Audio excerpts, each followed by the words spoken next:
Whenever you're ready. Let's botch up this intro. Yeah. Yo, welcome back. This is the New Old School Podcast, number 39. My name is ASAP Whiskey. And I am David, aka Lurk City. And we are here with a friend of mine that lives 3,000 something miles away from San Francisco. Dylan, go ahead and introduce yourself, Dylan. Yeah, welcome. Thanks for having me. I really appreciate it. Been out here in San Francisco, like you said, for about the last 7 years.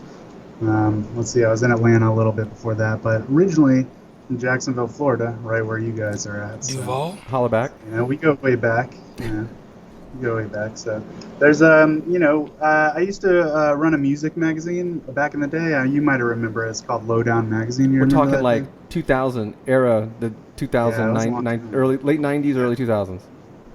Yeah, and our slogan was the best music you've never heard, right? So we were all about that indie bands, metal bands, emo bands. Emo was a thing. We were covering it. We were out there. We're covering the emo scene. We That's kind of how we distributed met because that. I had one. I started it with a guy actually who lived in St. Louis. So it was kind of like met the dude on the internet, made connections that way, and then ended up starting this print magazine with him, and we did that for about 2 years, bi-monthly. It was a lot of fun, met a lot of bands, but it was cool because we got to distribute all across the U.S. We should have probably concentrated in one area, but that was kind of maybe our downfall. But it was a cool thing to do, as a teenager. I was involved in do you guys know the site Pimp Rock Palace, the PRP? I still visit it today. They're still around. Never man. heard it. Yeah, so I Check it did out some right now. interviews for them before I did the Lowdown magazine, and then I didn't know that. That's cool. that was kind of my first steps into that kind of scene, and loved it. So just been doing that. And then, actually, speaking of Pimp Rock Palace, they are still around, and the dude Wookubus, he's still running. Yeah, right? yeah, yeah. Still the same dude. I think he's the only just, dude. I think he's the rocked. only one there. Yeah, exactly. I think he did a good job of okay, this isn't a growth, metal coverage and news isn't a growth industry, right? So I'm just gonna lock this down and do my thing for the rest of my life. Right. That's a good move. He doesn't that. do I as many. respect it. He doesn't do as many album reviews as he used to do because they used to have staff, I would assume. But yeah, and then there was a couple other websites that popped up that gained notoriety or whatnot, along the way. But Indulged was one. There was a dude, Andy something or other. He was running Indulged. He's a good guy. the TRC, Yeah. Lamb Goat's still There's a around lot of too. those. So Lamb Goat and Before blogs were a thing. yeah, before blogs came in, you had to go to webzines and it would just be you or me or Wookieebus or whoever updating our websites, and we'd all steal information from each other. So it was. But yeah, Yeah, I mean now he's just sitting and getting emails and putting up those news stories. So yeah, that was respect to cool. Wookieebus. That was a cool I love that little time. We've talked about on the podcast a couple of times of me being a late teenager and I was doing the HRN, and that's kind of how I met you because we were networking locally about stuff, and that was that. But yeah, that was a fun little time, man. Those webzines and stuff. But you had a print magazine. I totally forgot that until we started talking today. I remember you had a black and white print thing that you guys would mail out, and I always thought that was super cool because at the time magazines were actually, I would go buy magazines still. Yeah, and I think I would say if I have any lessons learned from that, it was that we should have concentrated on one area, right? We should have just stayed in Jacksonville or stayed in Florida. We were trying to do this distribution thing all across the U.S. and we only had 5,000 copies, and it just wasn't sustainable to do that, right? But if you're doing it local, you're starting your thing local, you can just hustle, you can go meet people, you can make connections. It's a lot easier to start local when you're trying to, especially for print, but really anything. The better you can start a local community. Right. That's what I like. So, and then I did that as a teenager. I toured with Evergreen Terrace a little bit as a photographer. That was a lot of fun.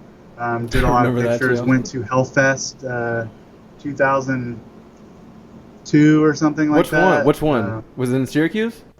It was in Syracuse. Okay. Yeah, it was. I think they moved it. But Yeah, I went to the last one at the Rexplex in New Jersey or some shit, and that was nuts. And Evergreen was there too, but that Yeah. that was crazy. Yeah, that was a fun tour, man. Like Now, we were, we went all around the East Coast on that one. It was fun. which album was this? Burned Alive. Oh Didn't you man, do the artwork for Burned yeah, Alive? it's the one with the clock face. That's the one you designed, right? No, I did some posters based on it, Okay, but I think okay. they had I can't remember. Like I don't know. I Buried did some Alive by designs Two? for them. Did a poster or two. I remember the Uh, poster. That's why I said that because it was the Yeah, same they kind had a of lot of like visuals. tattoo artists doing their stuff. They always have a lot of cool art because they know a lot of good local tattoo artists and stuff like that. So, yeah, that was fun, man. Like, went all around the East Coast. I'd never done that before. I was like 16 or something. I'm super glad my parents were like up Supportive for of that, doing yeah. that. That's Yeah, tough. That's a yeah. tough one to do. Like, hey, I'm gonna go with these fucking dudes. But you could have said, I mean, at the time you could have kind of pawned it off as a Christian band because they were still kind of known for being a Christian band. Sure, yeah, yeah, yeah. There was that Was that theater, real? Murray Hill Theater, that was around the corner from the house I grew up in. Way early on, I don't And think. they had like a Christian recording studio there. And I had a friend who's, I don't know if you remember him, but he was a buddy of mine named Steve.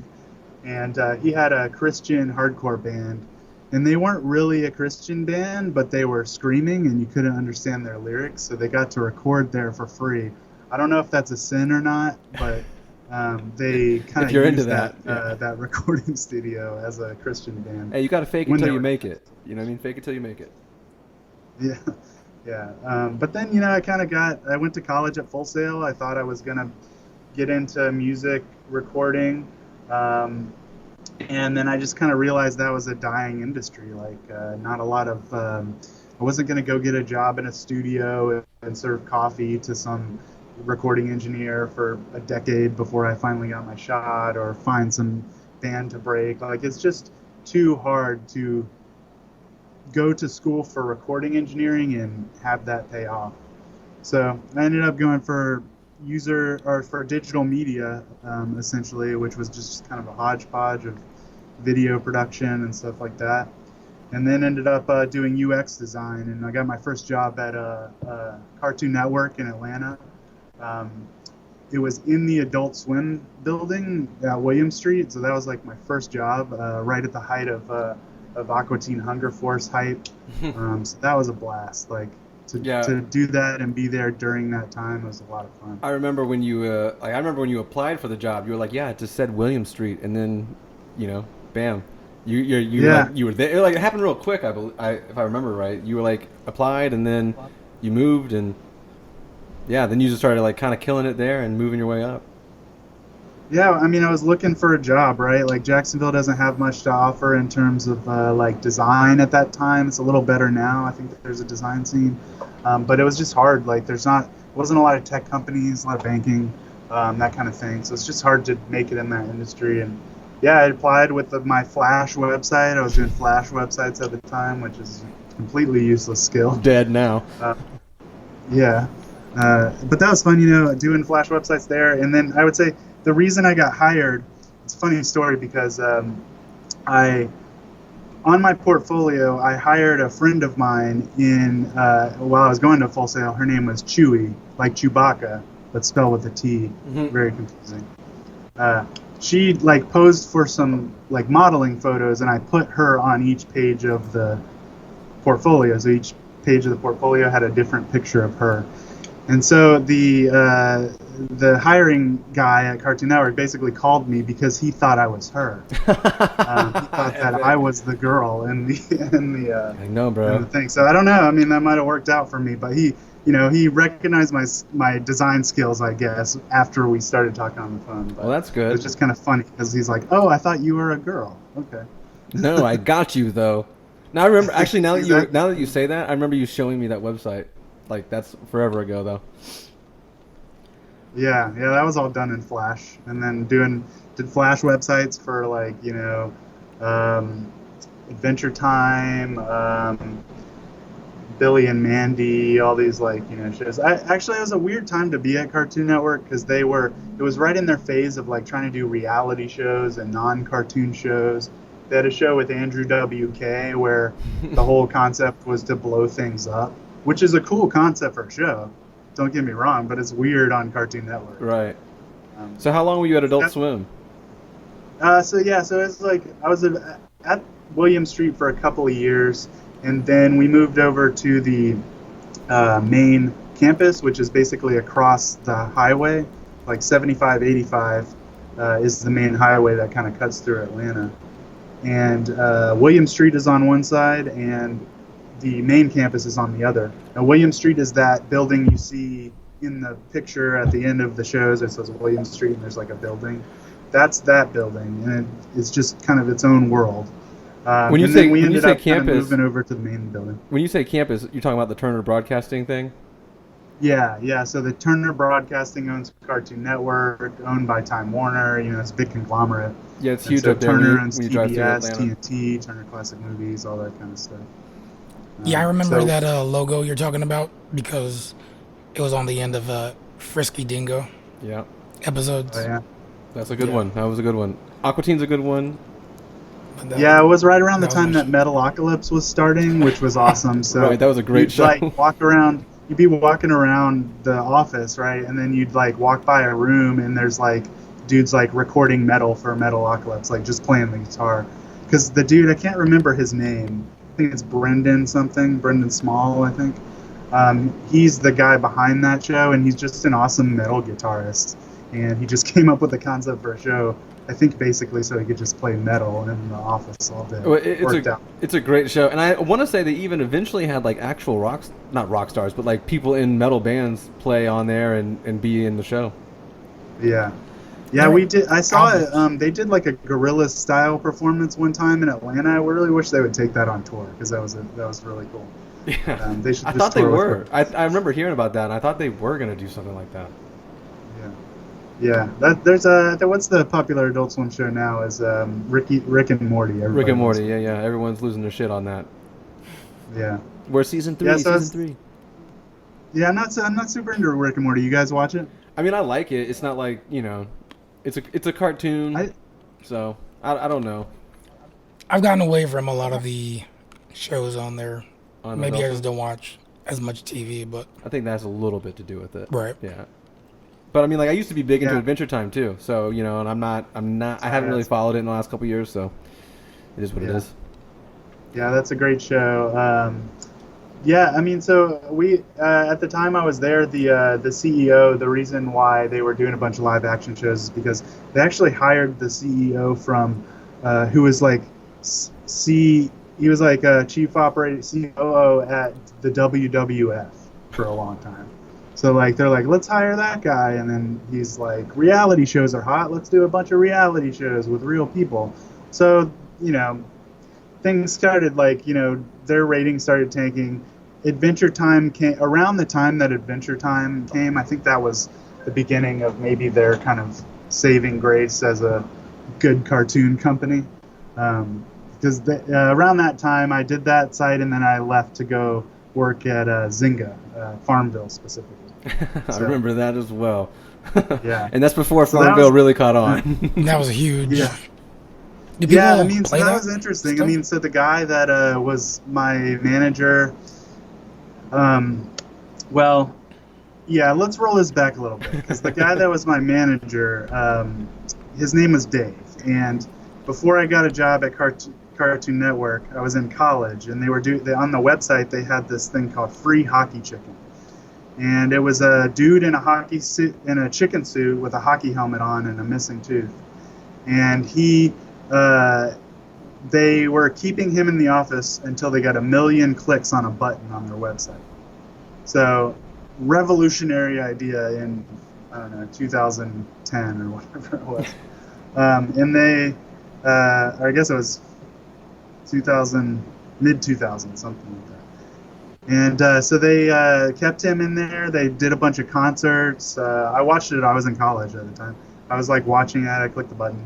They had like Bone Crusher come in and do a concert with him, and then he ended up being my manager at Cartoon Network. Dave, his name's Dave, and I was like, "You're Hockey Chicken." He's like, "Yeah, I'm Hockey Chicken." He had a replacement tooth at that point, so I was like not sure if it was Right. if it was really Hockey Chicken. But yeah, he ended up becoming my manager, and then he went on to work for a Cartoon Network MMO. that they were trying to launch. MMOs were hot around that time. That is a massive multiplayer and online game, everyone who doesn't know. Massive multiplayer online. yeah, right. World of Warcraft. There you go. Yeah, something like that. So they tried to do that. It didn't work out, and then they laid off a bunch of people, Dave included, Hockey Chicken. So he got laid off, and then he knew he was good buddies with the guy who designed the Farmville logo. So he recommended him. He came out here. They were looking for some UX designers. I had been to San Francisco on a business trip before and loved it. So as soon as he said, "Do you want to move out here?" I said, "Yes, for sure." So I did it. Went to Farmville. Designed a bunch of trees and cows for old ladies to enjoy. Probably your moms. Every time someone would mention Farmville, I just couldn't get the idea out of my head that you were sitting there making all that shit. So I never played it, but like at the time, I think I dated a girl that played it all the time, and I was like, like my friend's like making all those trees and shit. Yeah, I can't remember the stat, but it was something like at one point we were like 10% of the U.S. population had played Farmville. Yeah, it was nuts. It was crazy. It was super huge. Yeah.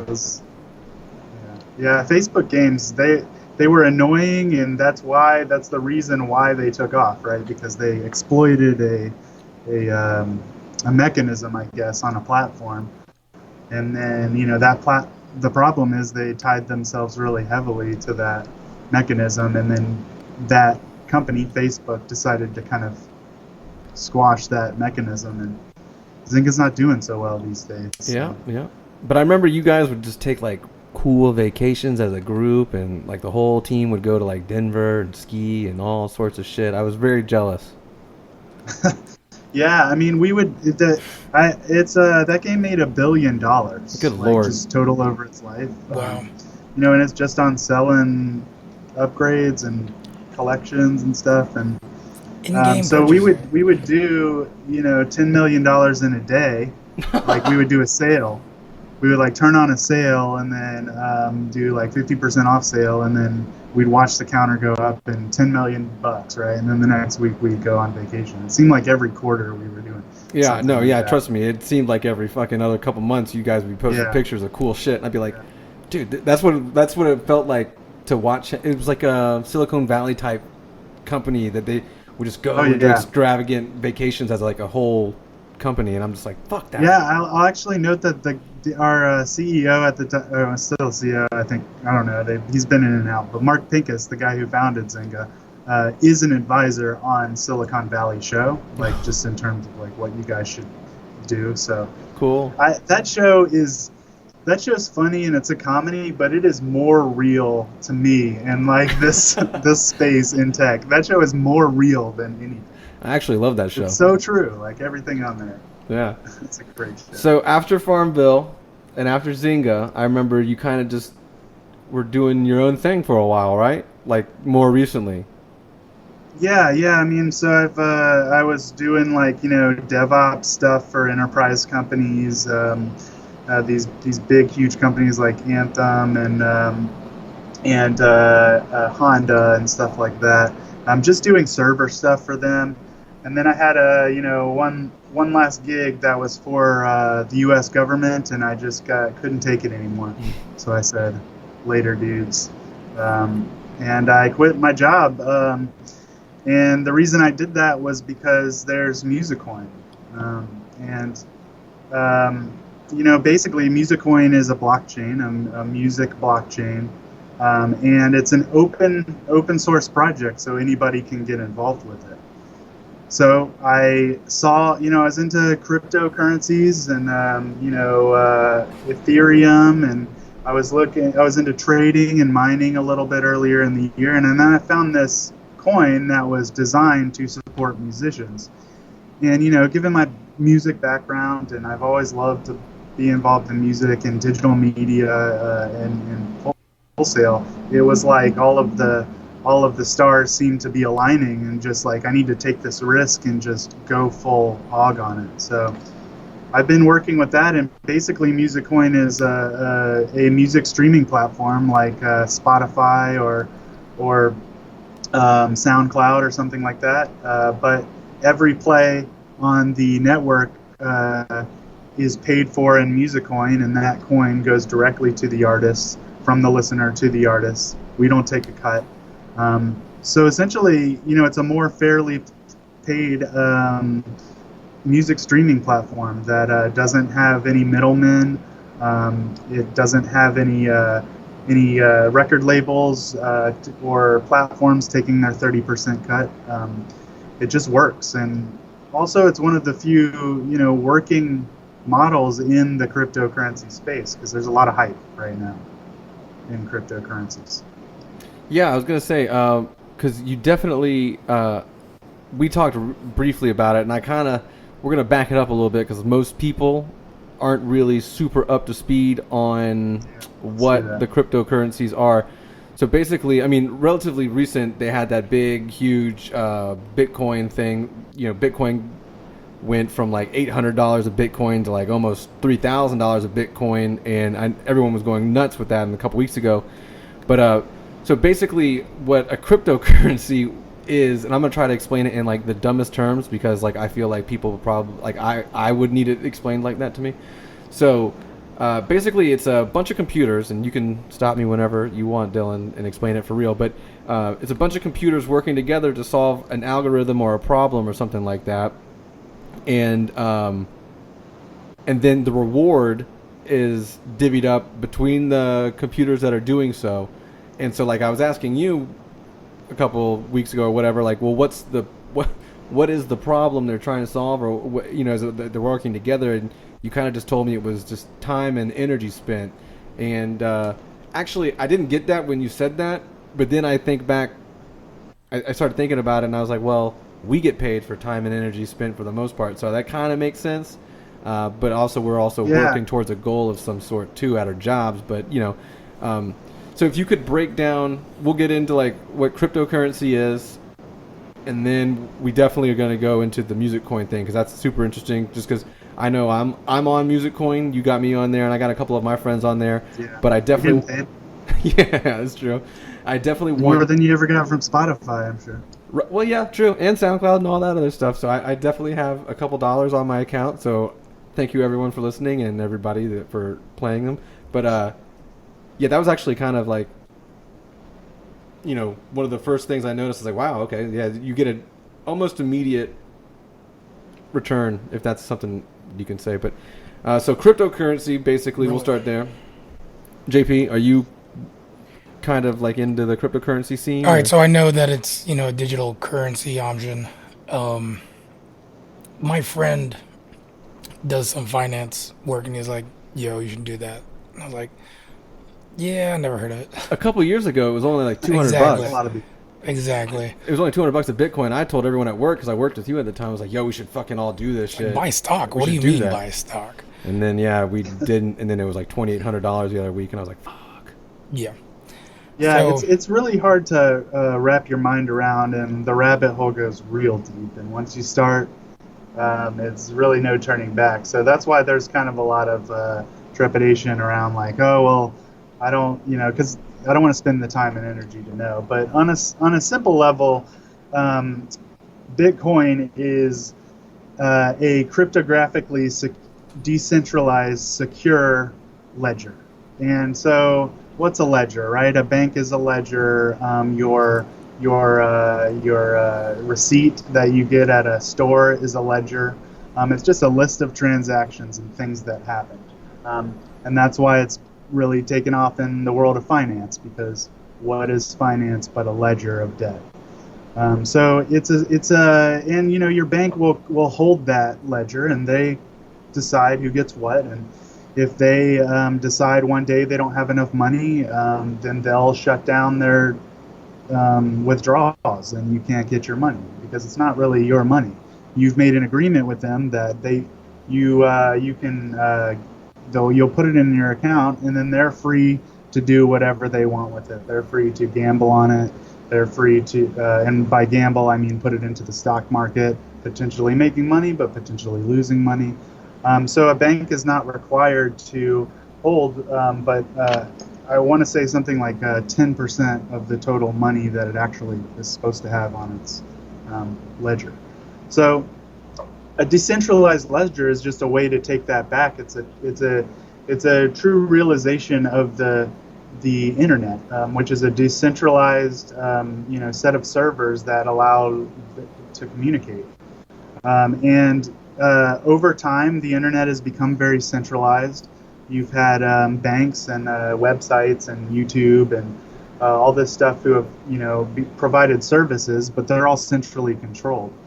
So the promise of blockchain, which is the technology that was introduced by Bitcoin, that decentralized ledger, the promise of that is to kind of decentralize platforms, first with finance, with Musicoin, with music. So there's a network effect there, full of people on the network who agree to do the mining, which is that problem solving that you mentioned. And yeah, so the problem solving, you asked me what is the problem that they're solving. And really, they're solving a difficulty problem, a problem that computer scientists know will take roughly a certain amount of time to solve. So the reason they're doing that is to spend time, energy, and money in terms of electricity and computer power and time spent to do it. You're spending resources to secure the blockchain. So a bank will secure the blockchain by hiring a bunch of people, or they'll secure their ledger by hiring a bunch of engineers to secure their back end so that nobody can hack it. But still, you can hack a bank. It has been done before. Mm-hmm. People's passwords are stolen all the time because it's centrally controlled. And the mining is a way to secure the network so that time and energy and money has to be spent in order to secure it, so it can't be reversed. So in order to theoretically take down the network, you would need more resources than half of the entire network combined. Okay. So you would need to spend as much money, time, and energy as that entire network combined divided by half, essentially. Okay. Because at that point you could overtake the power of the network. But that's, in the case of Bitcoin, financially impossible for anybody on Earth to do because of its network effect. Yeah. I was always curious as to how, like, 'cause they, people claim, or not claim, but Bitcoin and everyone that's into cryptocurrencies, they claim it's very secure, and I was always wondering why, like, how would it be, like, on what level of security it is. But now that you're saying, you'd have to spend the exact, or more energy than it would be to whatever, blah, blah, blah, that makes more sense, because there's a lot of people, on that network or blockchain or whatever you want to call it, as is right now, and so that makes some sense. Yeah, there's a great article by a guy named Nick Szabo, and he kind of came up with the idea of cryptocurrency, or at least he's written a lot of papers before Bitcoin came into existence around what it could be. And he has a great blog called Unenumerated, and he's written an article about social scalability. So I think he calls it Money, Blockchains, and Social Scalability. And it's a great article. It's long, but it's all about economics and what the value of that network effect brings, and why it's worth it to spend all those resources to kind of scale a network in that way. Because it ends up at a point where you can't you can trust the you can build trust on a network without trusting anybody directly, right? And so, like, if I am listening to Spotify, I gotta trust that Spotify is gonna be online, that Spotify is gonna be playable, that I'm going to be able to find the songs that I want, and that the musicians are going to be paid when I play. I got to trust Spotify to do that. In terms of bank, I got to trust that they're going to hold my money. Well, the blockchain allows you to just decentralize that trust and have trust in the network and nobody in specifically. Yeah, that makes sense.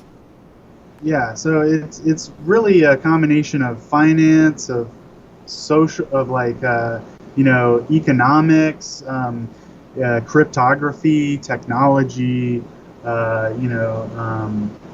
philosophy. There's just so much to it, and so many angles that people approach it from Hmm. that it's a huge space, and the rabbit hole goes deep, and that's why we're focused on one area, which is upending the music Music, industry, yeah. because that is one industry that has been completely overrun by middlemen, by labels and rights holders, and Yeah, the artists. musicians just been totally left behind. Yeah, they don't So, really get the love and love and money and everything that they deserve. I'm not saying that just because I am one or you're one or anything like that, but we've seen a lot of like even NSYNC got screwed over by their manager years and years and years ago. Out of millions of dollars. So it's like it could happen to anybody. But another thing you mentioned mining, and a lot of people are probably going to wonder about like Bitcoin mining or Ethereum mining or anything like that. And if if I if I did enough research, and I know I probably didn't, but there's all the Bitcoins are out, right? Like you can't mine any more Bitcoins, correct? um, there is a supply cap on Bitcoin, and this is part of the wild west of cryptocurrencies. Is everybody's got a different model of how they're doing emission rates, and it's like I say, it's economics. It's like an economics major will come in and have his own ideas, but Bitcoin itself, the protocol, I can't remember the number of how many coins, but there's a specific number of coins that will run out. That will be the only amount of coins capped unless the network decides to change that. And it will be capped at that number, and it will slowly decrease in emission rate, so much that it takes a huge amount of resources to mine the last bits of it. And so, because of that, Bitcoin has,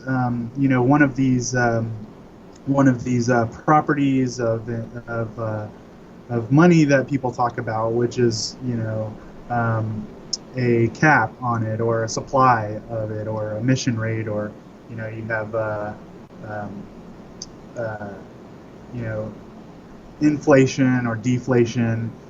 So Bitcoin is meant to be a scarce resource like gold or something like that. Bitcoin was designed to essentially be digital gold, and it uses that model of scarcity to increase its value. There are other coins out there like Ethereum, which is the other big one that's kind of caught on, and that one does not have a supply cap. Okay, Um, okay, that's the difference then between the two. Yeah, so there's a lot of differences, but that's one of the main differences, and they're doing something. They have no cap on it, but they've instituted something called the difficulty bomb, which sounds awesome. Yeah. Uh, and when that bomb drops, it's going to be bad, because all of the mining operations will become worthless, because you'll be spending more in electricity than you will In getting receiving a coin. return. Okay. So the reason in I'll say quickly, Musicoin is basically a clone of Ethereum, so we also have that. But the reason it's there is to force us to move to a different model. So there are a lot of people that believe that proof of work, which is that solving the problem, spending time, money, resources, is wasteful, and we shouldn't be doing it. It's bad for the environment. We're spending a lot of energy. So there's other methods of proving that the transactions are valid to the network. Ethereum is going with something called proof of stake. So that would be essentially anybody who holds the coin would then validate the transactions rather than the miners. And it's still in design, and they haven't implemented it. Musicoin's ultimate idea is to do what's called proof of sharing, and that is essentially what amounts to a content delivery network. So any media site, Spotify or YouTube, has to have servers all around the world to distribute their content, so that it loads fast and it gets to that person and doesn't have to go from a server in San Francisco to Indonesia or something. So that's a CDN, and we'll eventually move to that kind of model. Something that's more fits with the music industry and media delivery and things like that. And when I say the proof model, again, that's just what proves that the transaction is valid to the network. So to go back to mining for a minute, mining gives these computers a really long hash code, essentially, that a computer is just playing the lottery, right? It's just picking random possibilities of that hash code. And through the wonders of estimation and computer science, we can determine how long a specific hash function or hash algorithm will take to solve by the network as a whole. So you can increase or decrease the difficulty to keep the emission rate the same. So if there's more people mining, that means there's more of a chance that somebody's going to find that answer to that problem. So the difficulty automatically increases, so it's harder. So there's always a balance that, for example, on Musicoin, 314 coins are given out, rewarded to miners every 15 seconds, 15 to 20 seconds. And it's not consistently 15 seconds because, again, it's just like the lottery. They're just cranking through those numbers, trying to solve it. Right. Boom, I've got the right one. It submits it to the network. All of the other transactions that have gone through in the meantime recognize that that's the right one, and then it's accepted on the network, and then they move on to another problem. So that's essentially what proof of work mining is that proof that they're doing the work, they're spending the energy and the time and the money to validate that transaction. So in mining, I should probably also state we're talking about like coins, Bitcoin, Ethereum coin, Musicoin, Dogecoin. You're not really getting like a full Bitcoin, although that'd be cool if you could because it's worth a lot more. But you get little tiny fraction slivers of these things. So my question though, my next question would be. So say we're all on the same blockchain and then my computer finds the right answer. Do we all get a sliver of Bitcoin or of the cryptocurrency, or is it just my machine? So the person who solves the problem gets the money, right? So we reward Musicoin rewards 314 Musicoins for every time that problem is solved. But because of networks, right, you end up having powerful computers come in and taking over a network. So you have what's called mining pools, and most people will mine to a mining pool. You can mine by yourself, which is called solo mining, and you can have your computer just try and solve it. Your chances are much less that you're going to solve it, but your reward will be larger. So in theory, if you solo mined over a long period of time, you might have more money because you might hit the lottery more, or you hit it less. Okay. So people collate into what are called mining pools, and you'll go find a Musicoin mining pool or an Ethereum mining pool or whatever, and you'll join it, and then everybody in that pool is trying to solve it all at once, and then whoever solves it within the pool splits it among the pool members. Okay. So it's basically a way of like, going in with your buddies on a lottery ticket or something like that. Okay, that makes sense. You can buy more, therefore you have a larger chance to win, and then you would split it among the winners. Because I thought it was just like, well, I guess I was just thinking it was more of a pool situation in general for everyone instead of I didn't know that you could solo mine it, but.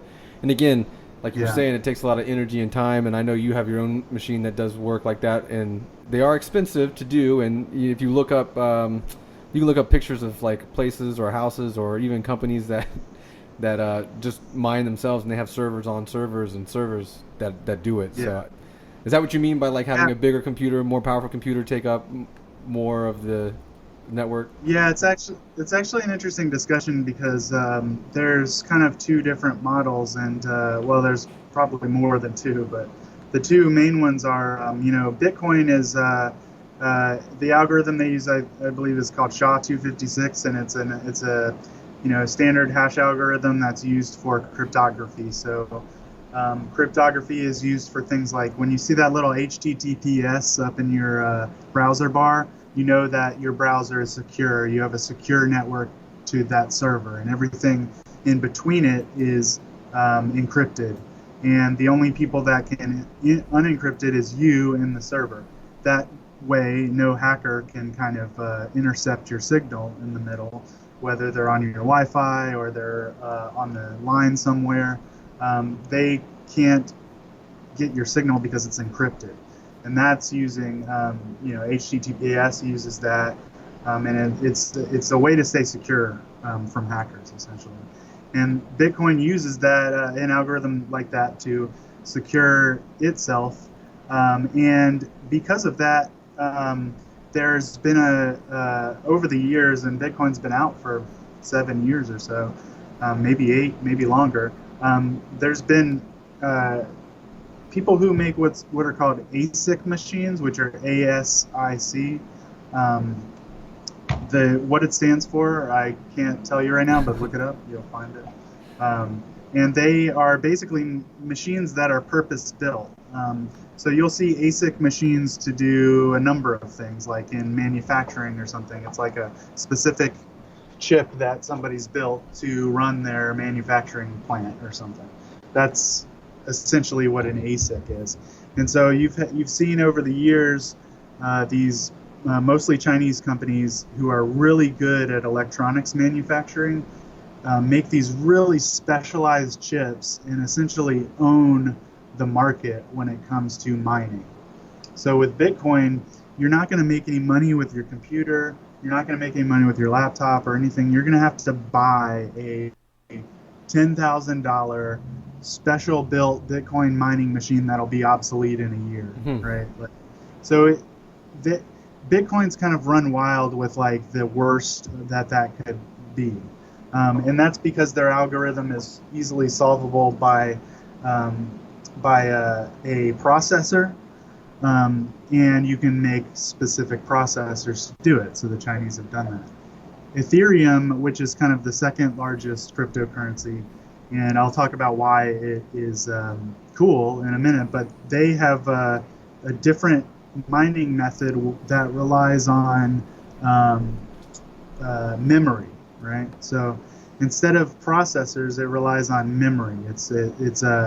It's limited by its ability to process through memory, and memory is already a highly specialized industry, right? Like memory is one of the most limiting factors in computing. So memory is expensive, and so there's companies out there already at the bleeding edge of memory.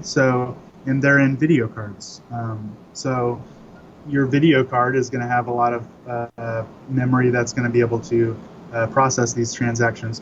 So what Ethereum has done is essentially said there will be no purpose-built machines to own this industry. It will always be mineable by anybody with a graphics card that has a good amount of memory.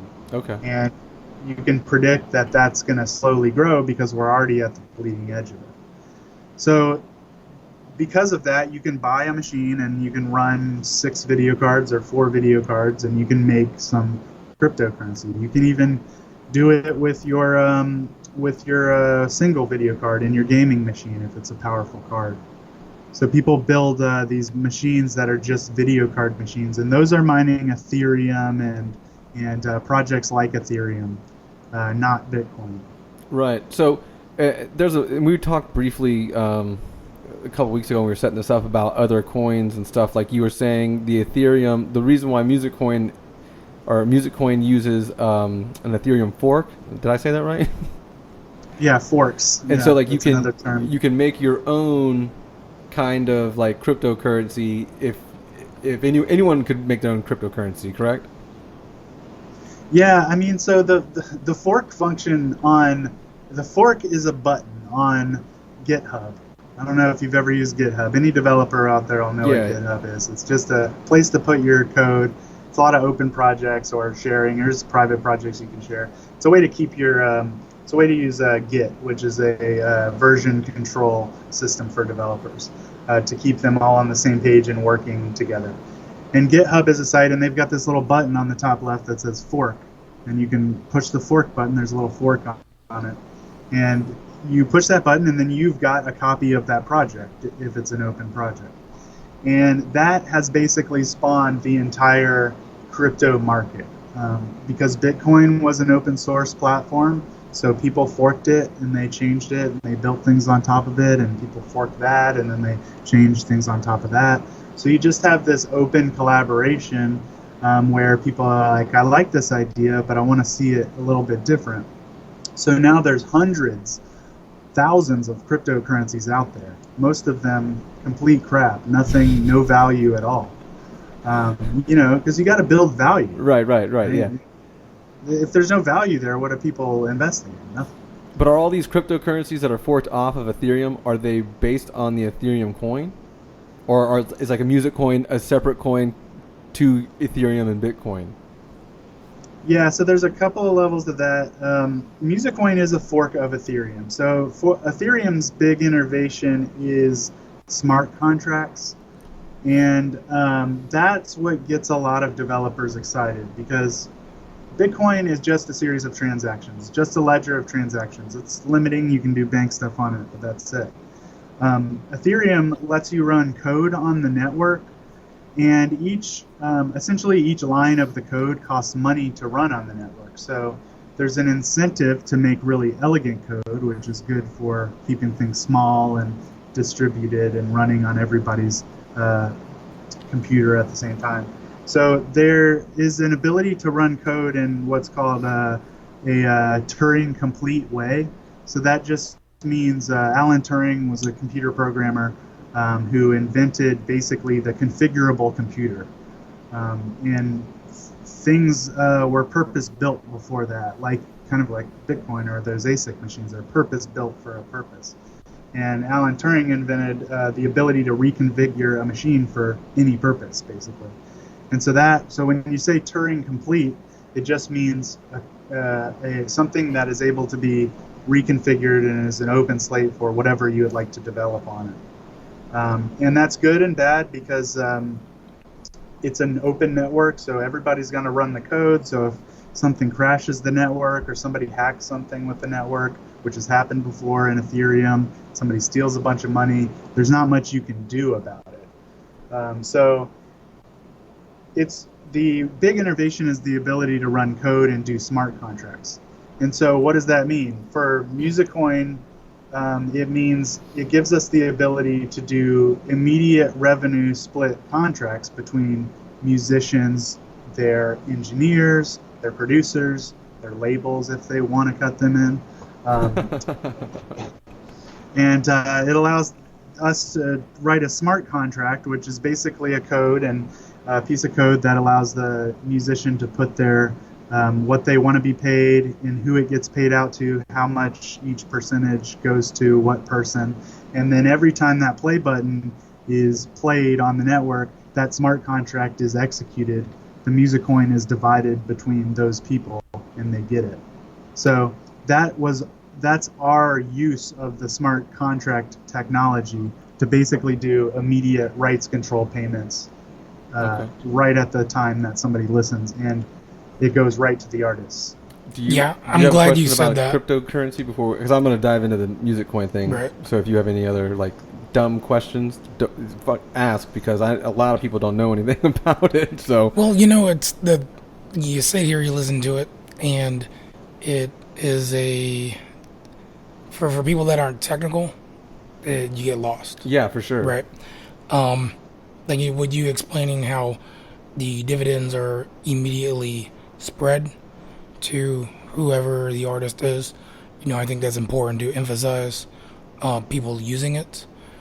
But I mean, even that, man, it's I know this much, Zero. And the more I listen, the more I'm like, I want to know more. At the same time, it's very difficult to wrap your head around, like you were saying earlier. Yeah, and because we're used to this paper Yeah, I get the Or money. this- I go to right. work. I get the money. But even then, like we're not getting money. Like no one gets money. You get money on a card. I mean, Right. technically, you get money on your debit card or your charge card or whatever. No one's walking around. Well, people are, but with thousands of dollars on their pocket. You know what I mean? Because it is what it is. But And that's more relatable. Right. So you could say, hey, you're already using a form of electronic currency because you have a Visa.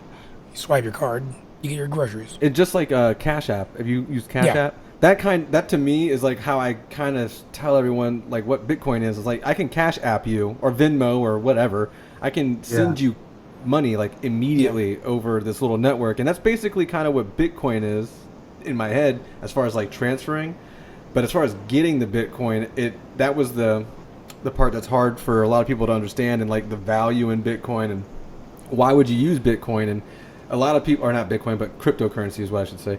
But a lot of people like cryptocurrencies is good because like the U.S. has a value of $1, Europe has their value. Different countries have values of dollars.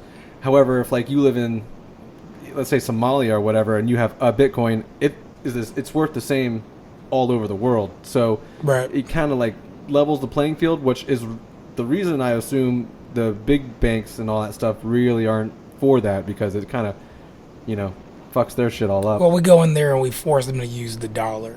Yeah, well, is yeah, what- or oil or whatever. But yeah, we That's a understand. different story. Yeah, I mean, like you say you trust the piece of paper, right? But why do you trust the piece of paper? It's a piece of paper. It's Well, nothing. we grew up. The reason yeah. you trust it is because of you trust the government. Right? You trust the U.S. government. Yeah. Totally. That's- Totally. Then what's the value, right? So Right. yeah, exactly. So Yeah. you have to trust that the government is, that in U.S. has had a pretty good reputation up until now. And the dollar is a world reserve currency, but we're also in a huge amount of debt to a lot of countries, a lot of powerful countries. And what if they decide that the dollar isn't the world reserve currency anymore? I kind of feel like we're going down that it could route happen. anyway. It could switch on a dime, and you never know. And then, what if the dollar inflates like it has in Venezuela, where they have no, trust in the government anymore, and the inflation's gone so high that their money's worthless. So there's a lot of like crypto anarchists and cypherpunks, they call them, that are people who want to use cryptography to maintain privacy and maintain control over their privacy and their money, because a lot of people feel that it's not private anymore, right? Like a government can look at my bank transactions and they can know what I spend it on, and they can look in my webcam and see what I'm up to, make sure I'm up to no good. Well, Yeah. we're live on air. Yeah. So. Hi, U.S. government. Hey everybody, we're here. And world. Right. Hi, Russia. Yeah. Hey China, we're here talking Hi, China. about. Hopefully Yeah. you don't take over our money. Yeah, it's interesting. I mean, there's a lot of people who they have like that nationalist perspective or something, but the world's already connected. I mean, that's what the internet did, Right. and it connected the world, and it's things like this that are. I mean, I just think that a lot of this like the Musicoin team, for example, we're based in Hong Kong, there's some of the guys that helped found it or who helped start the website are in Canada. They got a guy in Seattle. I'm in San Francisco. We got our developer in India. It's all around the world, and we're not a U.S. company, right? So it doesn't really make sense for us to even adhere to the dollar or tax standards or any of that, because it's out of that control. It's ultimately exchangeable for a U.S. dollar, but we're basically building our own economy, right? So, and that's going to happen. That's happening all throughout crypto, is these little micro economies that form across different sectors, and that's the interesting thing, because it's all tradable on these exchanges. So it's kind of got a built-in stock market right out the gate, and you have these ICOs and things like that. What is an ICO? Yeah, so that's actually a good segue, I guess, to the ICO talk, because that's another rabbit hole that goes deep, right? Um, ICOs are initial coin offerings, which essentially are a way to fundraise, a way to crowd raise money, and without dollars, right? So um, Ethereum has something called an ERC20 token, which is essentially an easy way to make a cryptocurrency or a token and define its rules and figure out its value, and then distribute that token however you want. So there's been a bunch of people coming up with like cool ideas and then raising a bunch of money through what's called an ICO or initial coin offering or a token crowd sale or whatever. And they'll say, hey, everybody, for the next 2 days, send us your Ethereum, and we'll give you an amount in our new coin that we're going to work on. And it gives that way to a team, gives that team a way to raise money, like they would an IPO, except you're not going around to the public, which is an initial public offering. You're going around to the crypto space and asking money. And so people have raised hundreds of millions of dollars in last month alone. If you go to look at like the top crowdfunding projects, they're almost all blockchains, Ethereum tokens or forks of Ethereum, or so people have raised hundreds of millions of dollars based on essentially what is a white paper, a paper explaining what they're going to do, and a team. And then people give them money in Ethereum, and that has a US dollar pegged to it, and then that's an ICO. So there's a kind of Silicon Valley, like the guys around here are panicking a little bit because they've got their they've got their fundraising down around here, right? You go get your seed round, you go get your Series A, then your Series B, make sure you got all your ducks in a row so you can go to the investors. Let's go down Silicon Valley style, and let's go to Palo Alto, and let's raise that money. So this is a kind of way to just like skip all that and get your project going, and it's really not regulated yet, and there's a lot of questions around like the SEC coming in and regulating that stuff. So essentially, it's a wild west of like fundraising, and who knows what the governments are going to do to come get that tax money that they want. So we at Musicoin, the team decided early on that there wouldn't be a pre-mine, there wouldn't be an pre-allocation, there wouldn't be an ICO, there wouldn't be a crowd raise, that it would be 100% mined by the community from the beginning, and that we are a non-profit. And what we're trying to do, instead of go raising a bunch of money through an ICO or asking the crowd to do it, or getting venture funding, which is bad because then you either owe or are owned, one of the two, if you get venture funding. We want to do something that we're forming right now called the Musicoin Alliance, which is just our reaching out to music companies, big and small, and saying, come join our alliance. We've got a working streaming platform. Cryptocurrency pays out the bands, and we're saying, come join the alliance and let us be your research and development partner for blockchain. So there's a bunch of blockchain's that buzzword right now, and people want to hear about it. So these music industry guys and these music company guys, these app companies, they're like, I want to get in blockchain, but I don't really know how. And we're already here doing the music thing. So we're reaching out to these music companies to come join that alliance and help us build the technology that is, in our vision, the future of how musicians will be fairly paid. So I guess that's a good segue into the Musicoin. So we can dive into that and then kind of get some more info on that. So basically, it's just like you were saying earlier, it's a streaming service. You have to purchase Music coins, correct? If you don't have them or mine them or get them somehow, some way. Correct? Yeah, I'm yeah. on the So you can website. mine them if you want. If you want to spend your video card doing that. But then every time you play a song, that is a music coin. So like say I go to JP's page and he has a song on there that he wrote that he's uploaded. I can go on there and if I have music coins and whatnot, I can hit play and he gets a music coin instantly. Correct? Yeah, yeah, you got it. I mean, it's pretty simple. When you see it in action, it makes sense, right, to musicians and fans. It's the big hurdle, like you mentioned, is like where do I get the music coin, right? Like how do I get the music coin to play?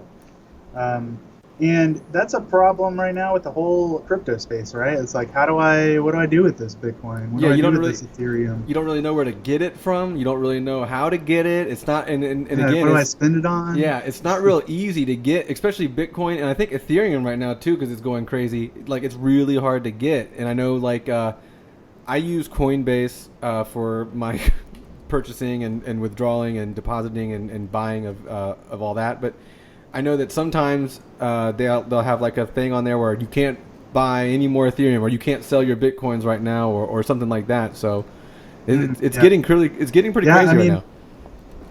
Yeah, Coinbase is one of those centralized services, right? So they were a leader. They're based here in San Francisco. They were a leader in basically figuring out money exchange for crypto, and they're working with the regulators. So they have know your customer regulations like banks do. It's hard to get into the um, exchange market for U.S. dollars because then you're functioning as a bank, and there's all this like most payment processors like Stripe and PayPal will not allow you to operate as a crypto exchange. So we can't. What we'd love to do is just have a deposit button on our website and then put in a credit card and then it just exchanges it for this much Musicoin. I mean, that's what we did on Farmville. I mean, Yeah. it was put in your credit card and you get 500 Farmville credits and you spend those. So I don't see it as any different, but because of maybe the threat to the financial industry, they've really just controlled that ability to be able to do that. So we can't integrate Stripe or PayPal. There's basically no credit card payment processors that will allow us to operate. So that's a problem for the whole space, and Coinbase is really one of the only U.S. companies that has solved that, and only for Bitcoin and Ethereum, and I think that's the only two in there. And so you There's have one to more. I essentially think there's one basically more buy. that I'm not really sure what it is, but yeah, Ethereum and Bitcoin are the big two for sure. Yeah, there's Dash, which is another one. There's Ripple, which is a bank-controlled one. But you have to buy your Bitcoin or your Ethereum through Coinbase, take that to an exchange like Bittrex, which is where Musicoin is traded.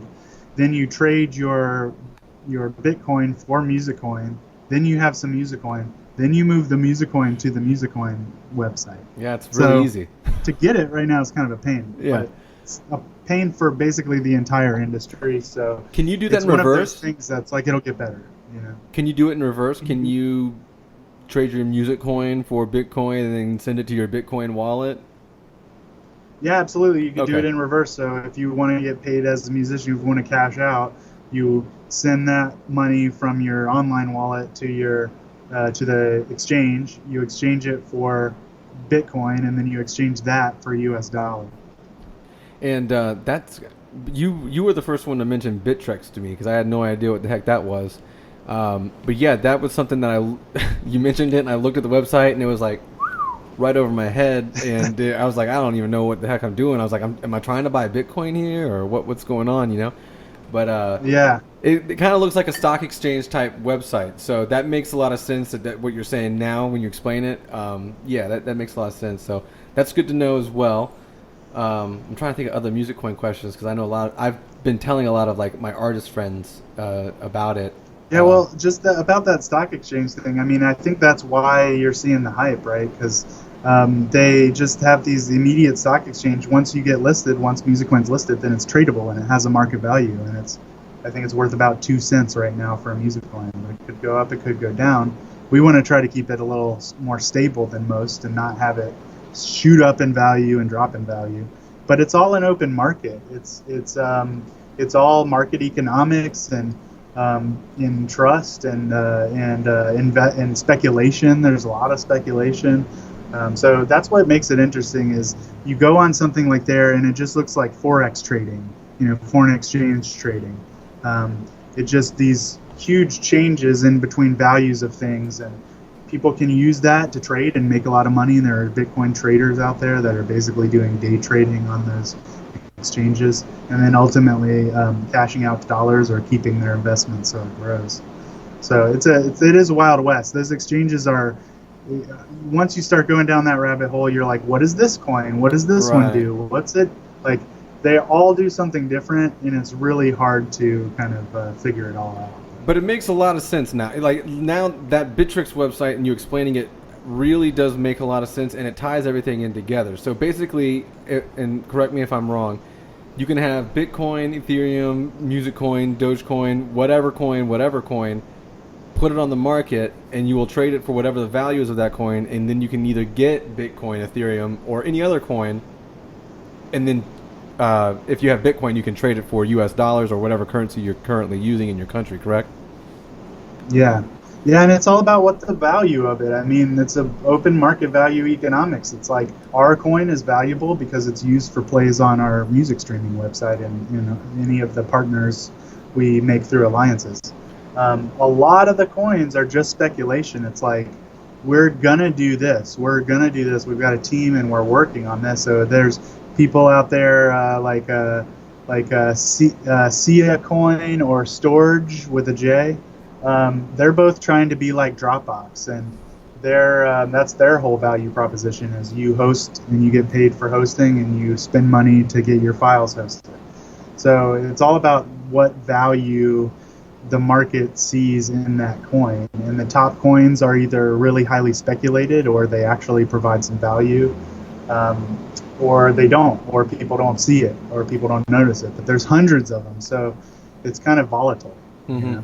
And on a day, and the market's been down a lot lately, so it goes up, it goes down, and on a day that it goes down, it hurts the entire space because people start wanting to cash out and get their US dollars and say, oh my God, the whole market's tanking. Let me sell my music coins for Ethereum and then sell that for Bitcoin and sell that for US dollars because I got to get out because it's dropping in value. But I mean, so it's interesting. If you think about it, Bitcoin, I mean, because there are people have become millionaires off of Bitcoin from mining it 7-8 years ago, like the biggest story on Bitcoin is the guy who traded like XXX amount of Bitcoins for a pizza, and then if he would have kept that now, he would be like, fucking millionaire over, times over or whatnot. But I'm assuming that people that have been into Bitcoin or cryptocurrency in general for a while, they know that it kind of feels like, to me personally, it feels like that's just the way that everything is going to go eventually. We're just getting a lot of resistance from, huge corporations and banks and such like that don't want to like mess with it. That's why, like you were saying earlier, the credit card processing and all that stuff. Well, of course, that would what would they need? That we would need them or anything going forward if everyone was crypto. But I lost my train of thought, literally. Yeah. The other thing is like it's so early. Like you say, there's a lot of resistance. There is, just because it's confusing. A lot of people compare it, and I think it's apt. I'm listening to this book called Where Wizards Stay Up Late, and it's about the guys who invented and founded the internet. And it feels a lot like that, where the technology's new, the pipes aren't laid, the groundwork's being put down, this technology's being developed as we speak. What was the title of the book again? Where Wizards what? Where Wizards Stay Up Late. Okay, I was just writing it down. Sorry, continue. For internet nerds.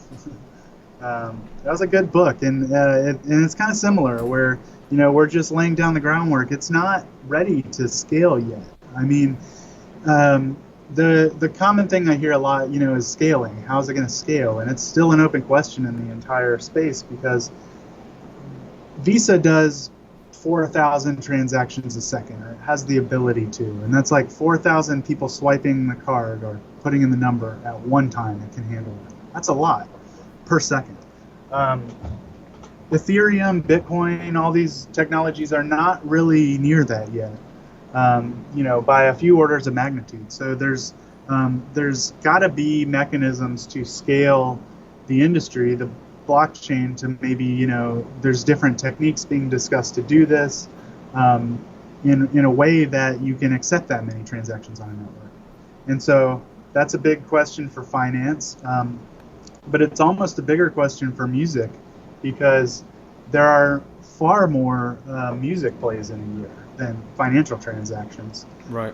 There are over 1 trillion music plays per year on combined, streamed on the internet.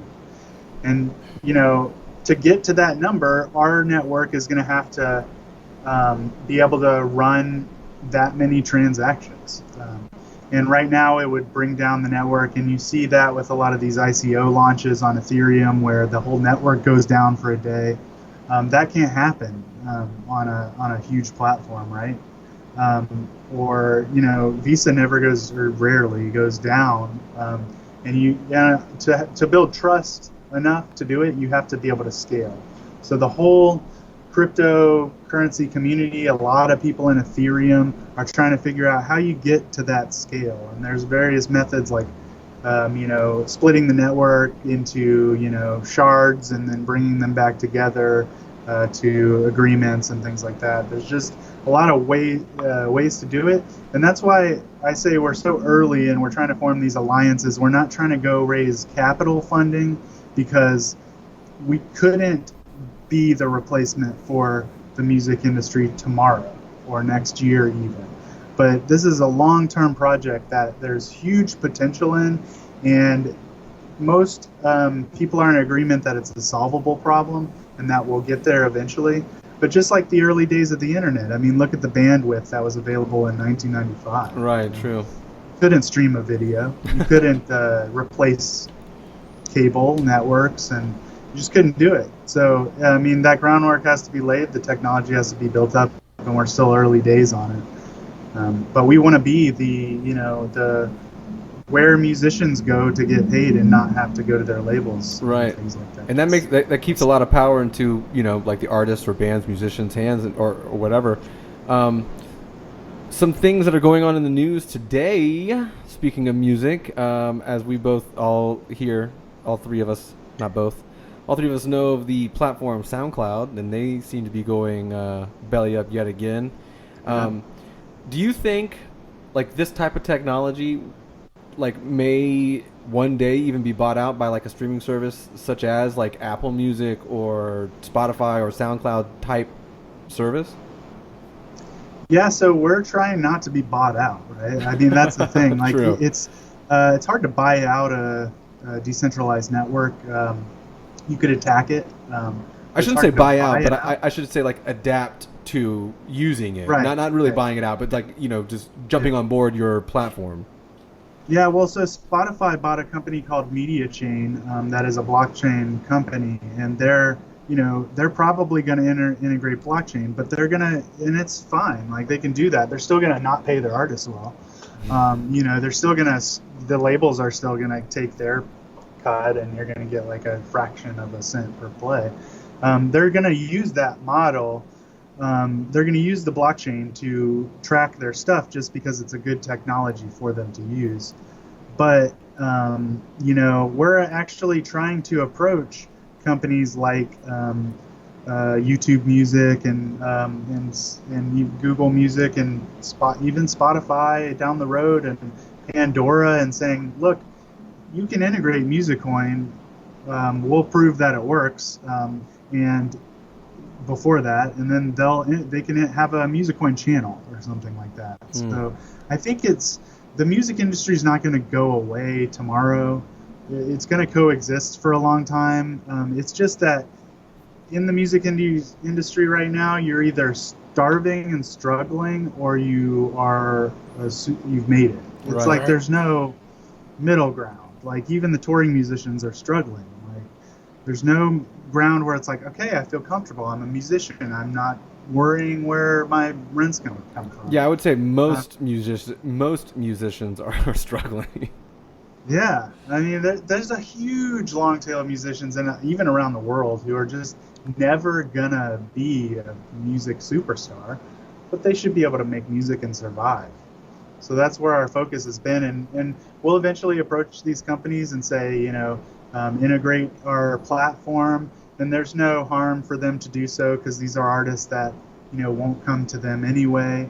Um, it's so hard to get your music on Spotify. You got to go through CD Baby or through a label, and it's a pain. And you guys know I have some songs on Spotify. I've never been paid Yeah, I doubt we'll because ever get I anything. have yeah I got an agreement with my label that says your minimum is $50. So okay, well, what if I never make $50? What if I make $45 my whole career with this one song?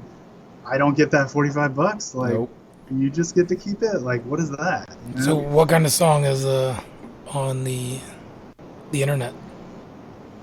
His? Yeah, Right. I make some music. You can see back here. There's a Yes. lot of keyboards and synthesizers. Actually, let me show you guys.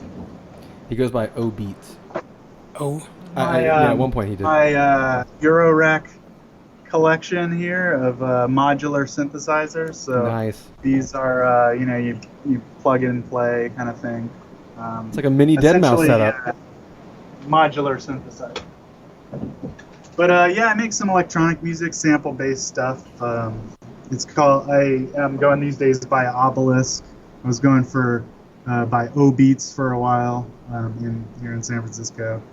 And I do a art and music show here called Beasts and Beats, which is a art and DJs play, and we have art up. You can see I'm a big fan of art. Know a lot of local San Francisco artists, so been doing that for a while, and that's why I got involved with Musicoin because I'm a musician, because I have never been fairly paid, and I know so many musicians, Evergreen Terrace, those guys, they're still doing their thing, but what are they doing between gigs? They're working a normal job or something like Yeah. that. right. They should be supported.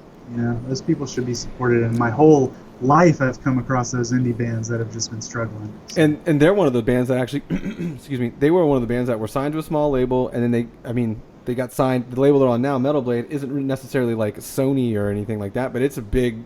I don't think they're on Metal Blade anymore. Well, They went from Metal Blade, I think, then to Rise, and then they haven't put out anything in a few years. either way, But- either Rise right. or Metal Blade, Yeah. those are pretty big scene labels to I agree. us. But yeah, like they were even when they were touring. I mean, they were touring a lot in their massive heyday, Europe all the time. They're going back to Europe in here in a couple weeks, Yeah. I believe. But yeah, I always I like seeing a lot of those bands that we used to grow up listening to. I like seeing them still doing their stuff because I like seeing people doing what they love. And I think a lot of things these days, whether it's bands, music, YouTube creators, anything like that, I think a lot of people are turning to paying them direct, like paying artists or people you follow or content creators directly. Patreon. Yeah, Patreon is one of those things, and it's just really cool that you can just make content for the internet now, and if people like it and people support it, they can either donate money on PayPal or they can give you money via Patreon or. Well, or that He Is Legend album that came out, the most recent, was crowdsourced, right? crowdsourced. Yeah, They made $75,000 for it. Yeah. amazing. Yeah, album. and that stuff's still even hard though. Like to get Yeah. a campaign going, to get people to actually give you some money, it takes a lot of work. And that's kind of why Musicoin is cool because it's a platform that's already built, right? Like I can upload my music and start playing, and I'm paid. I can do as much or as little promotion as I want. I'm going to get in what I put in, and actually heard not an awesome story, but a funny story the other day from a guy I met with about Guns N' Roses and their record label. So Guns N' Roses is popular, right? Like everybody knows Guns N' Roses. Right. They make a lot of money. They get a lot of streams, but they don't get paid as well as they should, or at least they think so.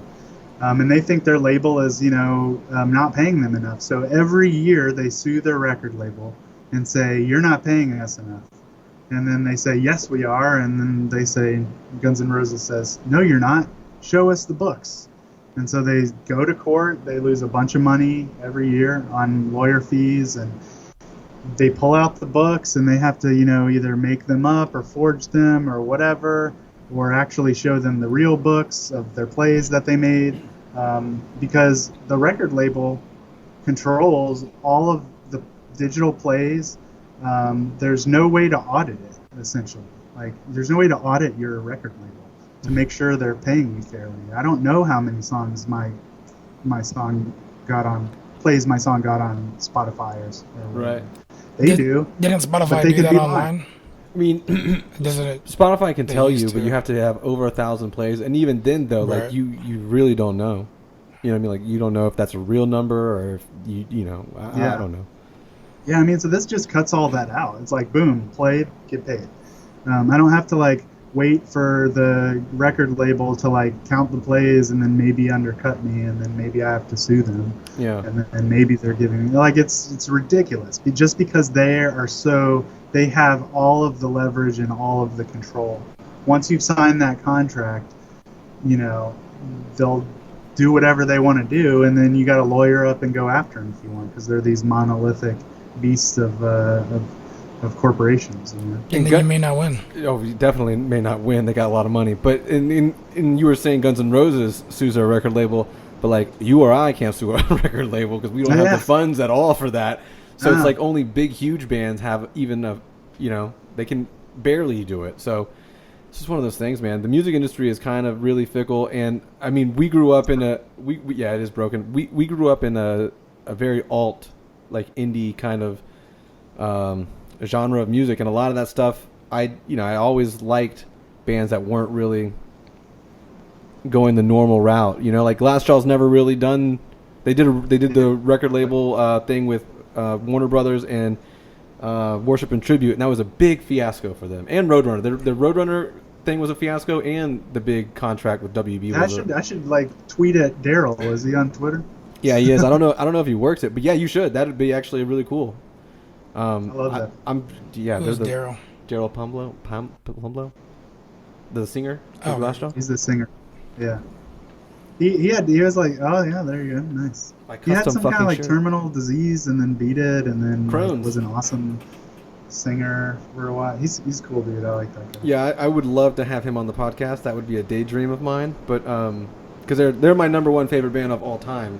I can always say that. But it's one of your top 5. They have my top song. Yeah. So I always liked and respected that they did everything on their own, whether it be their merch, their music. I mean, they don't bow down to anybody. They're one of those cult bands, and they release music when they want to release music on their own.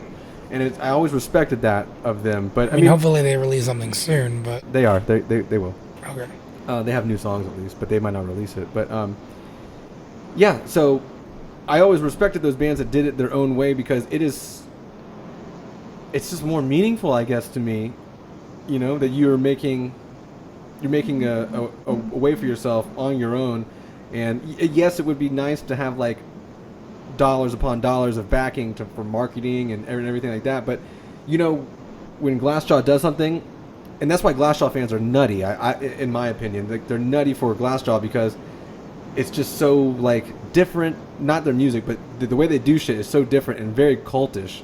I would say, but it's part of the allure, It's not just every other One Direction that comes out. Yeah, that's important. I mean, music is not a commodity, right? It's not a product you go buy in a store. It's an emotional attachment you have. Well, it depends. You're gonna listen to your favorite songs forever. You could be one of those people that do listen to top 40 radio, and then it's completely different. It's still emotional, right? Though True. Because it makes them happy. They're playing that song because it makes them happy when they hear it, and I mean, yeah, it's different. There's less of a direct connection of I'm supporting the artist when I play it, but when you're listening to a song on Musicoin and you get to a part of the song that you like, on SoundCloud you'll see somebody will comment. Well, I can just give them a tip right at that spot that I like. So I'll be listening to a song and just get to a spot that just hits me right here and just hit that little heart button because I know that tip is going to them. And that works well for these indie bands that you really care about. And there are just so many small connections like that it really adds up over the millions of musicians that are out there. Sorry, Dylan. I don't mean to interrupt. What have you listened to lately that has hit you right there? On Musicoin or in Oh general? yeah, In there's general, a there's whatever. a there's a this this woman on Musicoin that just joined. Her name is Melissa E. Wright, and she's got a real kind of WR. oh, she's got a real Jenny Lewis type of vibe. How do you spell And the I right? How do you love spell that right? song. There's a song. Yeah, it's called my. I'll tell you in a minute, but that's the one.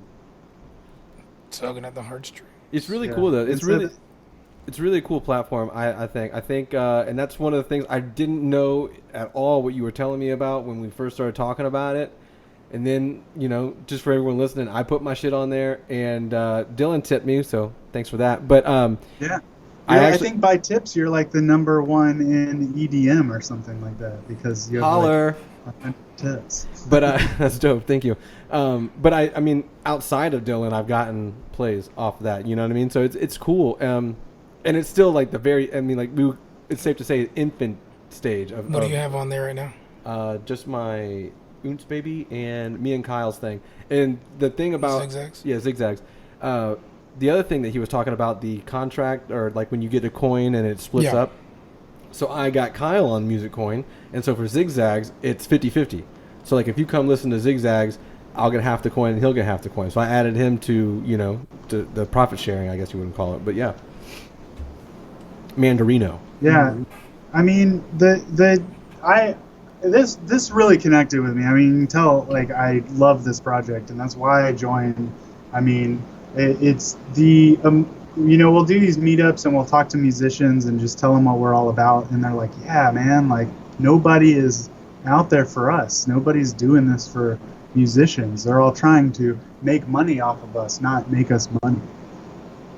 Yeah, that's true. I mean, my dad, my dad met my mom playing in a band, right? Like he was playing in a band. She liked him. She went and talked to him after the show, and he played guitar. I grew up like him teaching me how to play bass and guitar, and he had amps around the house. And one of my first science projects was on feedback, So I had a cool dad, right? He was old, kind of, he likes classic rock, and named me after Bob Dylan.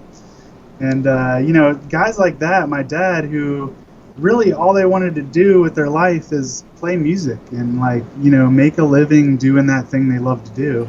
And he ended up, working for JEA, dug ditches for a long time, got, his leg run over by a tractor, digging ditches and stuff like that. So it's like he should have been playing music. Right. You know what I mean? He should have been doing that thing that adds value to his life and in our lives and things like that. He shouldn't have been digging ditches. There's so many people that should be playing music that shouldn't be doing what they're doing. You know what I mean? I run into so many talented people that my old guitar player for my band back in the day, one of the most talented guitar players that I've ever personally met. You know what I mean? And I don't even think he plays anymore. You know, I mean, he just he went to college and he's got a good job now, and that's him. That's fine. But I don't know. I don't want to talk for him, but if it was me, something would be missing because you know what I mean. Like I don't even play guitar at all, and something would be missing if I wasn't doing music. You know what I mean? So yeah. I just found this song that I was talking about that I loved, and it's on Musicoin. She her name or the song is called "Break My Body's Speed." And for example, I just went and checked her page out, and somebody tipped her 1,000 coins. wow. Right? Like, I see this guy. He comes in and he tips her 3 coins, then 3 coins, then 1,000. Right? Because there's that. He's loves that song, and he's like, this person deserves my money. And so that 1,100 coins she's got right now is basically worth $23, and she can cash that out or keep it in there or go through the exchanges before, but she's being rewarded, right? And there's a real market value on that thing that she's been given. What is her name again? That's the cool thing. What is her name? On Musicoin you'll find her as Mink's Miracle Medicine. Mink's Miracle Medicine. Mink's Miracle Medicine. Minx, I'm assuming. And that's the thing. Like she's new. Like she's got this great. Like she calls it twang inspired rock and roll. She's out of West Virginia. But you look at her profiles, and she's just getting herself out there. And I think these are the musicians that are gonna break because of things like Musicoin or because of their own hustle, and they're gonna get rewarded. And we're not really like going out and reaching out to these labels and big artists, because these small artists need us, because there's amazing talent out there, right, that just needs help. So, and I mean, like, for years, man, I would never, I come from the digital age of stealing music, and I would never buy an album. I mean, I did up until a certain extent, and then once I started doing the webzine, I would get a bunch of free albums, which was cool because I would just get boxes sent to the house. But I never really wanted to download an album because I never wanted to buy an album because I was a kid, and I didn't really have the money to, and it was like $15, and this, that, or the other. But I'd always make sure, for sure, I either went to the show and definitely bought merch and stuff like that, because I wanted to support them. And I felt like, yeah, I'm stealing your music, which is fine in my eyes, but I support you guys, and I share your stuff with my friends, and I wear your shirts and stuff like that. I have no problem supporting a band in that fashion, because I know, like, in our genre of music that we kind of all met each other, I know the $10 I give you for your whatever sticker, T-shirt, whatever, I know that it's going towards like your dinner tonight or your hotel room or something to help you go to the next city. You know what I mean? So I always like that more than just going and buying like their CD at Best Buy or Target or whatnot. Yeah, that's one of the reasons I go to so many shows, I think. Yeah, like, same here. Artists, I mean, I've seen Evergreen. Oh, fucking million times. Yeah, it's like. Yeah. So, yeah, and then, by the way, the last show, guys, I ended up getting the set list for it. There was 2 pages long. I didn't get the last page, I guess. I was missing 3 songs. But the scene here, man, we'll talk about it. I'm glad they came back. But the pit, there's this, I guess, group of people that they all know each other, and everybody's just watching their backs a little bit. Yeah, and then Evergreen is a long running band from here too, so a lot of people have interacted with them and made friends with them or at their shows and whatnot. I mean, like, there's Evergreen shows are some of the first like hot ass, sweaty, small ass indie shows that I'd ever went. It was loud. It was good. I really regret not going, but I worked. You're out of so town. Fuck it. Yeah, I was out of town. Yeah, that supporting the bands directly, that's what I know we're trying to do, and it's what everybody should be trying to do if you care about the band that you're listening to. I mean, there's so many out there and so many that deserve it. So we're gonna do that thing and just keep trying to fight the industry as we see it as a problem. So you mentioned the payments, right? Well, we're trying something called universal basic income is what we're calling it for musicians, and that's all essentially what it is free plays on the network. So it'll be a lot easier to come in and listen, and then that's going to be subsidized by the mining on the network. So we got a partner that's going to try and do that, and it makes it a little easier to listen and then tip on top. I did notice that because it says I'm an artist that I do get free plays, and I wasn't sure because I didn't really know if like people were just going to Musicoin that aren't artists at that time, So that's cool.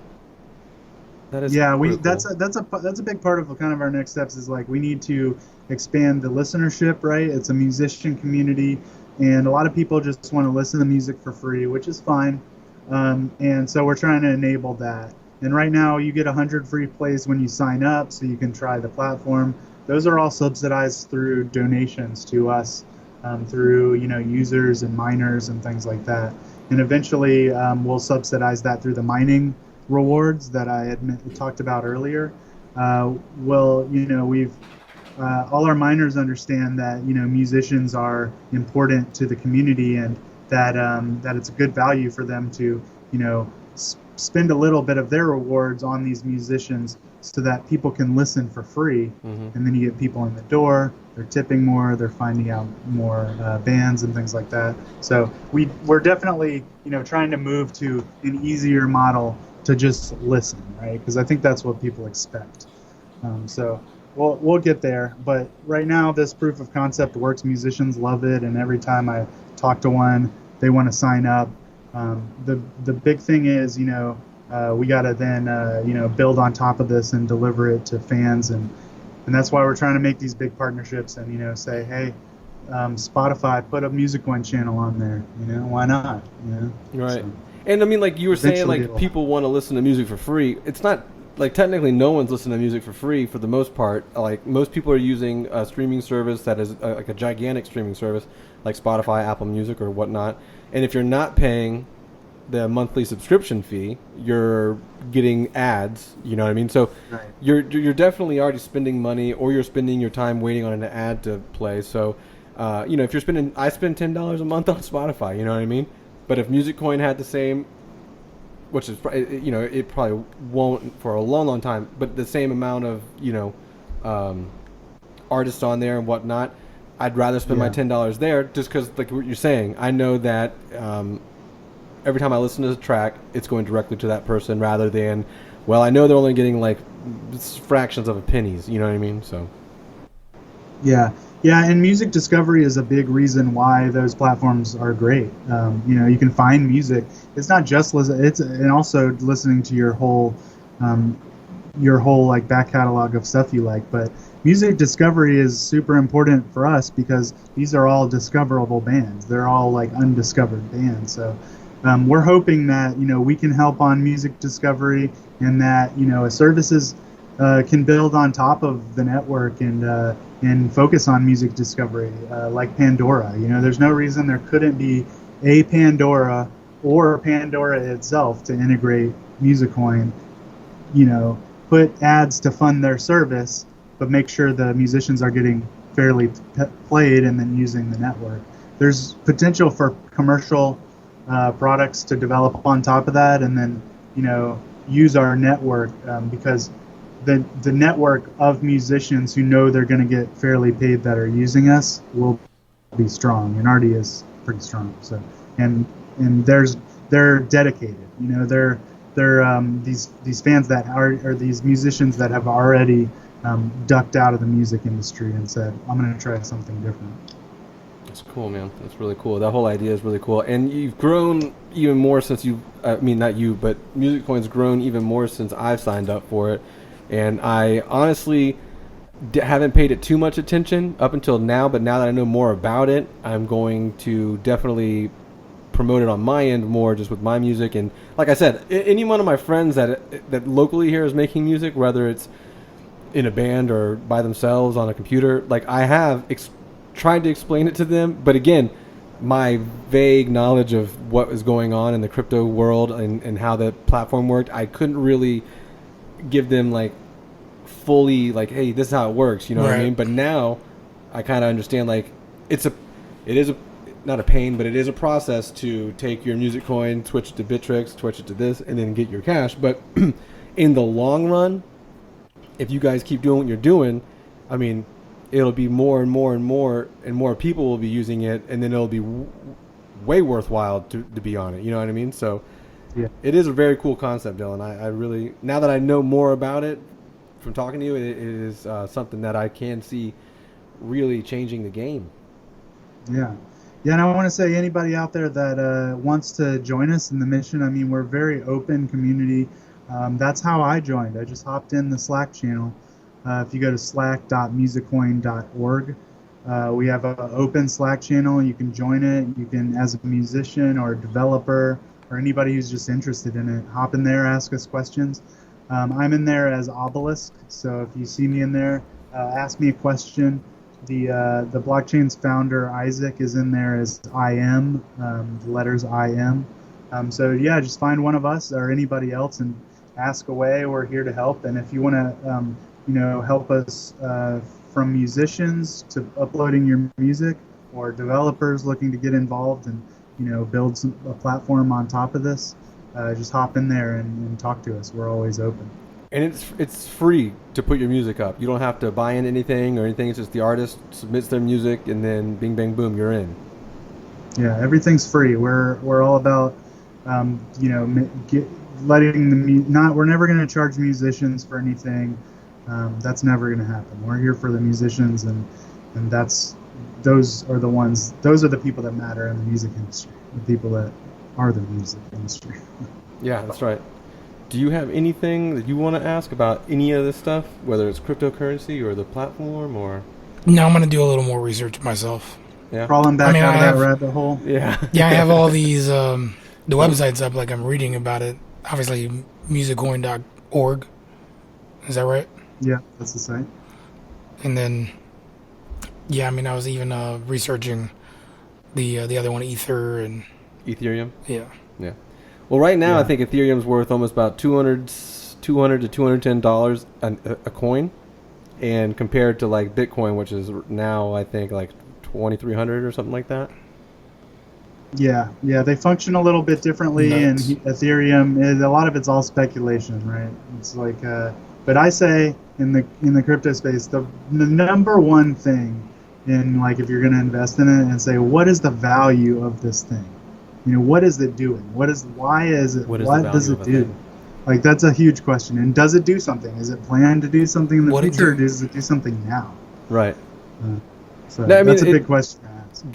The value aspect of Musicoin at this particular point, to me, it's there. You know what I mean? It's definitely something that, as a musician or someone who cares about, musicians and they're getting fairly paid, whether it's because like if people aren't getting paid fairly, like bands aren't going to be doing music. You know what I mean? Like they're not going to be able to. They're going to have to work jobs at Starbucks or wherever, or get a real job, and then that's just less art that's out there. That's less emotion that's out there. That's less joy in your personal life for the most part. So Yeah. supporting something like this is definitely something worthwhile because it makes more people, that in theory it makes more art available because more people can fairly be fairly compensated rather than just, oh man, I hope I make it one day and I'm just going to grind it out until one day. You know what I mean?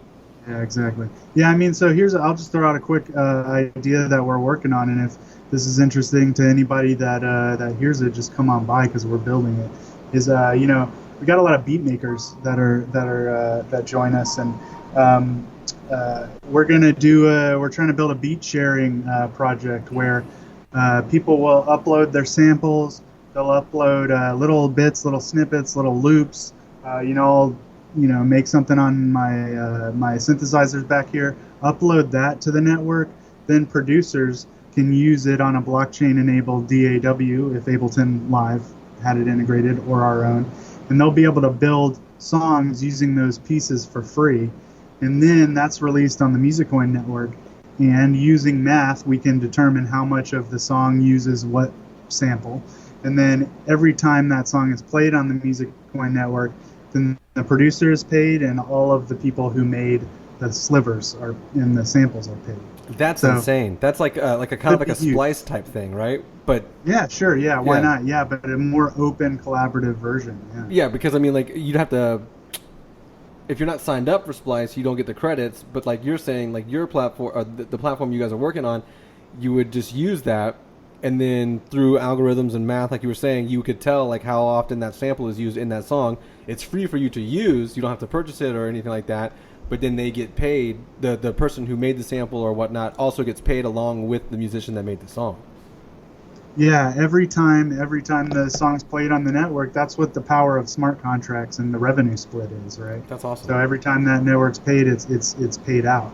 And that platform has to be built. That's an idea that we have, and maybe we'll go raise funding for it and do a commercial product on top of Musicoin. But these are the things that you can come build on Musicoin, right? If you have an idea how to use those contracts and those smart contracts to fairly pay musicians, you can really do whatever you want. As long as you've got a good idea, you can build it. It's still early and we're still trying it. So I have a couple of beat makers involved, but we need some developers, and We might go raise some money in the valley for it and actually have this be, a competitor to Splice or something that works alongside it or integrates with it. That's really cool. So there's so much opportunity there to build. So you're saying about getting funding. Is there a way that like just your average Joe can not invest, I guess, but just like how can the average Joe just help out just by using the platform and buying the coin? Yeah, using the platform, listeners listen, musicians upload music, promote it. Developers hop in our Slack channel. We don't have an API, so that'll make, developers will be looking for an API so they can interact, an application programming interface so that they can interact with the blockchain without knowing blockchain. They can just use JavaScript. So we've got to build that. We've got to build the API that makes it easier for developers to integrate. But if you're a developer that's interested in this kind of new cutting edge technology, we'll help guide you in the right direction. It's pretty early, so that even most developers aren't blockchain experts or anything like that. So just hop in the Slack channel, and we've got a bunch of different channels in there. We've got a beats channel if you're a beat maker, musicians channel if you're a musician, and just we talk about ideas in there. And then at some point, me having a UX background, we're trying to prototype things and put together mocks, and then eventually you can either have a crowd sale like the ICOs I mentioned earlier, or you can go raise capital funding from an investor and build your product on top of Musicoin. So it's however you want to do it. And these days, the crowdfunding is a way to go. And so if you've got a big enough idea and enough people to donate to you, you could do it that way. But to work on the platform right away, it's open source. You can come in, we'll tell you what we need done, and you can start helping out. Is there a way that people can donate, like monetarily, or is that just would you guys prefer them just buying the coins and using the platform, like investors type situation? Yeah, so there's a way to donate on the site. Eventually, or essentially, we're taking Alliance memberships that will allow companies to use our network of musicians and play it on the network. But for regular people, they can donate to us. If you sign up for Musicoin, there's a button that says donate right there on the middle in the top. As soon as you sign up and log in, you'll see a donate button, and you can donate us Musicoin. So if you have Musicoin in your wallet, you'll have to put Musicoin in there. You'll have to get it on the exchange, or you'll have to mine it. But once you got some Musicoin, you can donate to us. We don't take like cash donations or anything like that. But if you have some Musicoin, we take donations. And right now, what we're using those on is the free plays. Okay. So they're very much encouraged if you've got some Musicoin to throw at us. Anything left for you, JP? No, I can't think of anything, man. All right. Well, it was awesome. Dylan, thank you for, we're going on almost 2 hours, which I didn't even think we'd go that long. Right. But like we said. Yeah, nice. It's awesome to talk to you, man. It's been a while. It has been a while in general. But how often do you make it back to Jax? What's that? How often do you come back to Jacksonville? Yeah, my family's there, so once a year, for Christmas. Right. And we never seem to be able to like. Yeah. Click, I had my mom drive me to the beach, and then we were going somewhere, and I hopped out. Dave was playing at a club or something. I ran in really quick, said "What's up?" gave him a hug, and then left. Yeah. That was the last time. That's I was I gotta be quick. I'm just in and out. Yeah, but next time we should link up, and we should definitely link up musically as well. I know we tried to before, but we should definitely do that again. I know you're busy and whatnot, but yeah, man, thanks for going down the rabbit hole with us today. I was actually looking very forward to this because I know a lot of people have a lot of questions about cryptocurrency in general, and I think the music. Yeah, I'm sure 6 months from now it'll be totally different. So true. And I know that the at least this platform, now that I know more about it, is way more intriguing, and it'll be easier for me to explain to other artists and stuff like that too. So yeah, just show them the website, and you can pull it up on your phone. It works on your phone, and once they see it, it makes sense. Yeah, it does. And now, they can refer back to this podcast if they want to. But so we good then, I guess, right? Yeah. All right. Yeah, it was a pleasure to have you on, man. I look forward to hearing more about it Obviously, I just need to do a little more research because I'm lost. All right. Yeah, rabbit hole's a good analogy for this space. Definitely is. Definitely is. All right. Well, cue the music.